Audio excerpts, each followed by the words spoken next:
que a gente está falando de distribuições, do nosso tier list e de outros tier lists que virão aí, com certeza a gente se divertiu muito fazendo essa brincadeira. Eu acho que a gente podia aproveitar para já começar a falar de uma distribuição que está se movimentando aí essa semana, graças à atualização do Plasma 6, né, do KDE, que é o KDE Neon.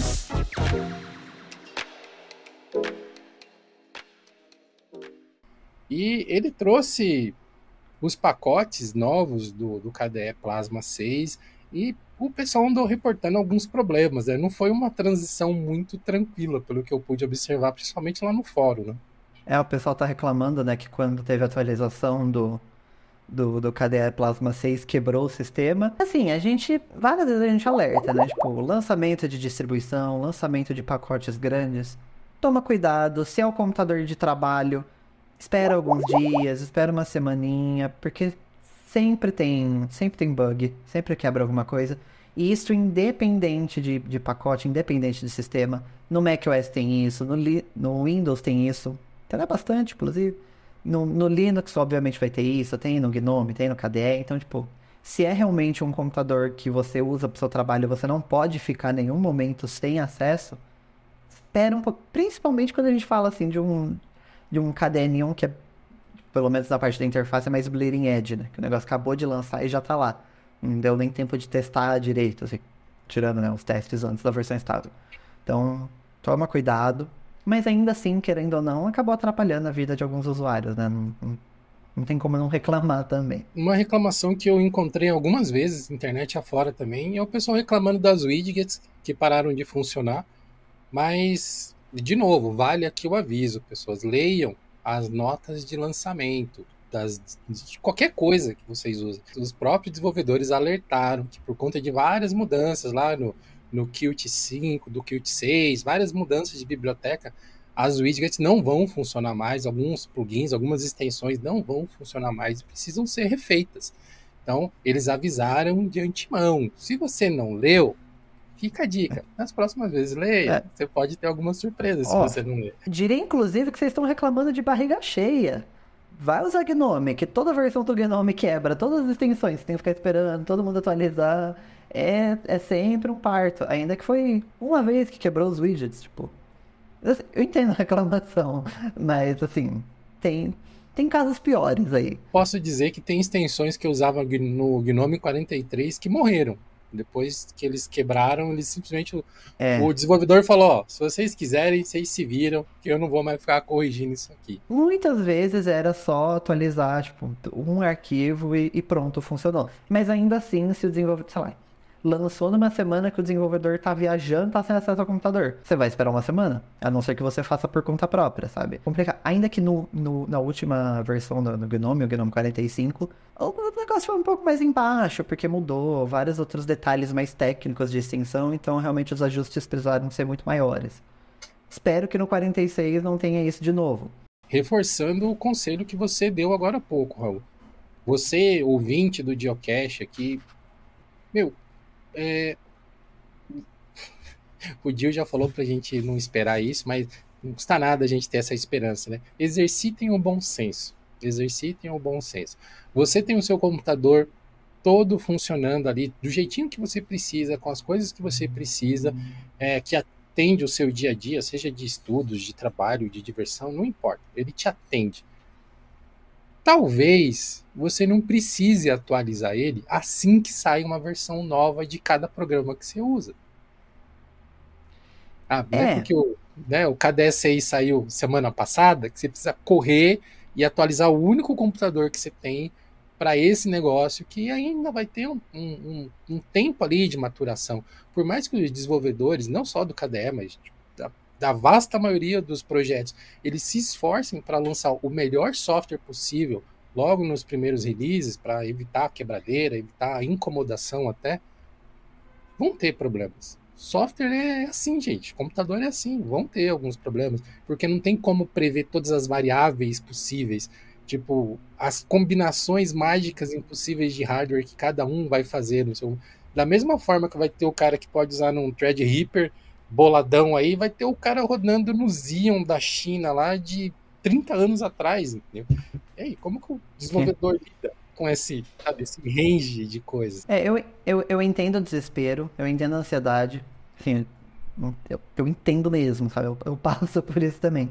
Mas eu acho que entender os riscos, e assim, se essa máquina de trabalho você não pode ficar sem, segura, sabe? Nos últimos 6 meses você não tava com essa atualização, não é uma semana que vai quebrar seu trabalho, sabe?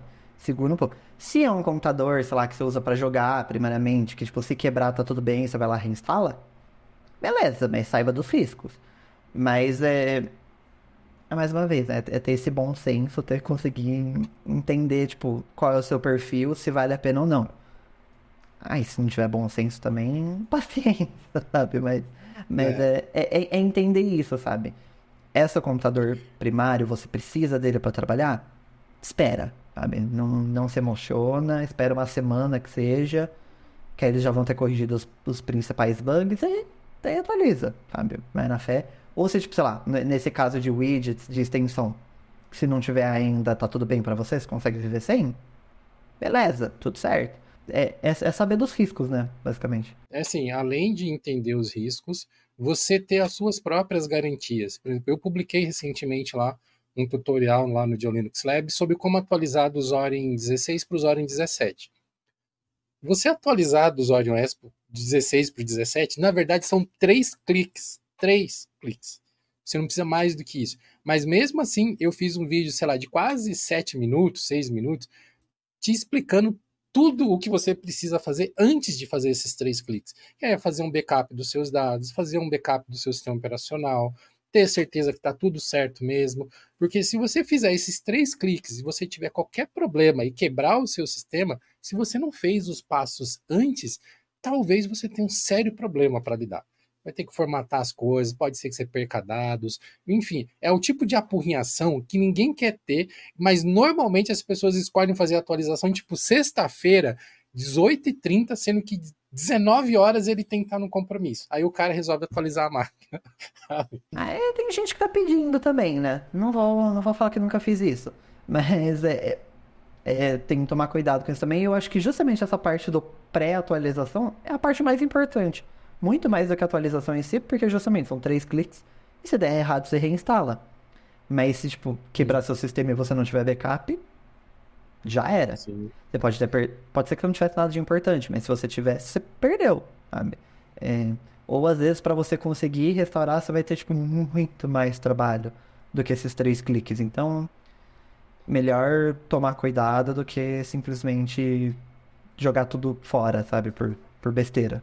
O prejuízo é todo seu se você não tomar cuidado. Então tome cuidado, gente. Faça um backupzinho. E é tão fácil. Pô, você vai atualizar aí o seu caderninho ou um boladão, faz um backup com time shift. Você vai gastar, sei lá, 5 minutos, 10 minutos para fazer uma imagem do seu sistema com time shift. Ah, deu problema. Beleza, você vai gastar mais 5 minutos para recuperar seu sistema do jeito que ele estava antes. A gente tem tutorial sobre como usar o time shift, tanto no Linux Labs quanto no canal de Linux. O do Linux Sim. é um pouco mais antigo, o do Labs é bem mais moderno, mas não muda praticamente nada. Assim. Então, depois vai lá no fórum, a gente está de portas abertas para receber você lá, mas geralmente quem é muito. Como é que o pessoal está falando agora? Os jovens? Quem é muito emocionado na hora dessas atualizações, né? Assim que os jovens falam agora.